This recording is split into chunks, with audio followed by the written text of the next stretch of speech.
So our first example is x raised to the power of 3. So our constant here is 3. And according to the power rule, the constant x raised to the constant minus 1. So we're just gonna bring down the 3 and the x, and then that 3 minus 1 is equal to 2. Then next, let's find the antiderivative. So to find the antiderivative, we have the x raised to n dx is equal to x raised to the n plus 1 over n plus 1 plus c. So now, we're just gonna transpose our given. So 3x squared dx is equal to our value 3x squared and 2 plus 1. Since our constant here is 2 and then plus 1, yeah, 2 plus 1. Over 2 plus 1 since this is our constant, and then we're just gonna add 1 to it. So next, let's just find the answer of this. So 2 plus 1 here, 3. So 3x cubed over 2 plus 1 is equal to 3. Then our final answer is x cubed plus c. Is the example for example 2. So, ito po ang ating given. F of x is equal x cubed 3 minus 4x squared plus 8x. So, hanapin po natin ang f of x minus gamit ang formula na 5 of x equals 5 of x dx. So, isolve po natin 5 of x equals x cubed minus 4x squared plus 8x dx. So, pinakita po natin para sa isolve. So, baba po natin. Ito na po. 5 of x cubed over 4 minus 4x squared 3 x squared cubed 3 over 3. So, plus 8 of squared over 2 plus c. No?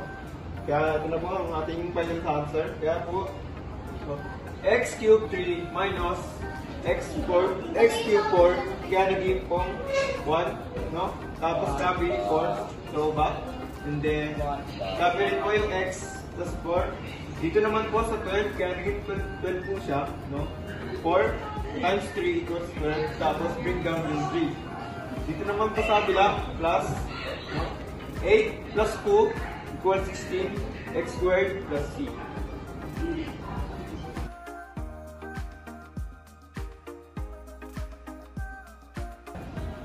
So, ang unang halimbawa namin sa derivatives ay ang derivative ng 4x raised to 7.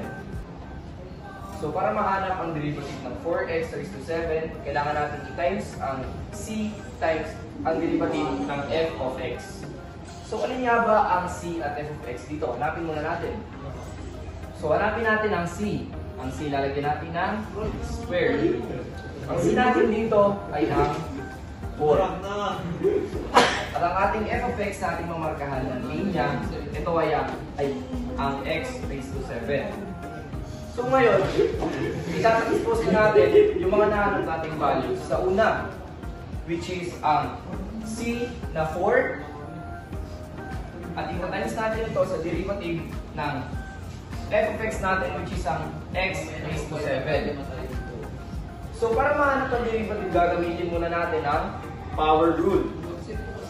Sa power rule, ang constant ay ibababa natin sa x. Tapos, i-minus natin ang constant para mahanap ang ating